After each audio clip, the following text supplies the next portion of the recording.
Hello bachcho, so let's read this question. The question is, a car moves a distance of 200 meter. It covers the first half of distance at a speed 40 km per hour and the second half at a speed v. Second half of distance at a speed v. The average speed is 48 km per hour. The value of v is, बेटा यहाँ पर ये 40 km per hour नहीं है, per hour है, ठीक है, तो यहाँ पर इसके बीच में गैप होगा, ठीक है, पर हैंड नहीं है वो, per hour and the second half of at this much, ठीक है। तो उसके बाद यहाँ पर हमको चार ऑप्शंस दे रखे हैं। तो क्या है क्वेश्चन में, एक कार है जो कि 200 मीटर की डिस्टेंस को ट्रेवल कर रही है। पहला हाफ उसने 40 किलोमीटर पर आवर की स्पीड से कवर किया और जो दूसरा हाफ है वो उसने v स्पीड से कवर किया, ठीक है। पहला हाफ उसने क्या किया 40 किलोमीटर से, दूसरा हाफ उसने v स्पीड से।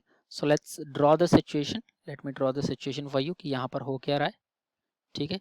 तो ये कार है, ये ए से बी अगर गई, ठीक है, ये कार अगर हमारी ए से बी जाती है, अगर हमारी कार जो है वो ए से बी जाती है, तो उस केस में हम लोग ए से बी जाने पर जो हमारी कार बनेगी, ठीक है, ए से बी अगर जा रही है तो इस केस में हम लोगों को ए से बी तक अगर डिस्टेंस 200 है टोटल, ठीक है, तो पहले उसने 100 मीटर्स, पहले 100 मीटर्स को सी पॉइंट नाम देते हैं, उसने कवर किया 40 किलोमीटर पर आवर से, और जो रिमेनिंग 100 मीटर्स थे, ठीक है, जो रिमेनिंग 100 मीटर्स से सी से बी तक वो उसने कवर किया v स्पीड से, v किलोमीटर पर आवर। तो हमसे पूछ रहे हैं कि अगर एवरेज स्पीड 48 है तो वैल्यू ऑफ v कितनी होगी, v की वैल्यू बतानी है।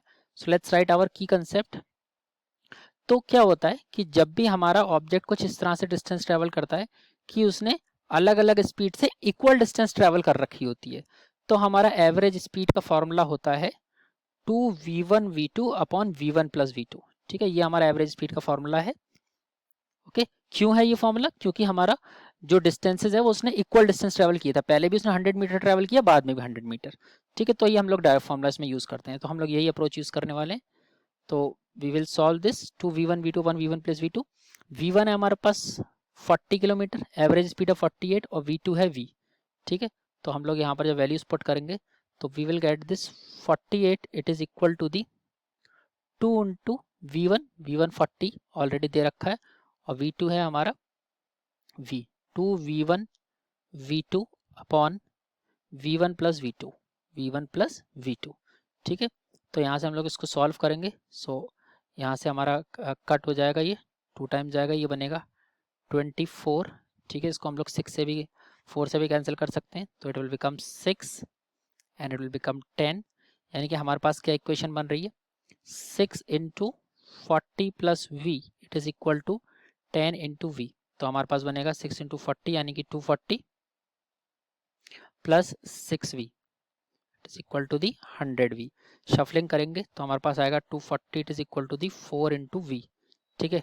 इसे यानी कि v आ जाएगा हमारा 240/4, और 240/4 का हमारा मतलब है ये कैंसिल होगा हमारा 60 टाइम्स में, 60 टाइम्स में, यानी कैंसिल करने के बाद v हमारा जो आएगा वो आएगा 60 किलोमीटर पर आवर, ये हमारी v की वैल्यू आएगी 60 किलोमीटर पर आवर। हमारा ऑप्शन नंबर बी करेक्ट है, thus we can say हमारा option B is correct, option B हमारा करेक्ट आएगा, option B. So I hope you have understood this question.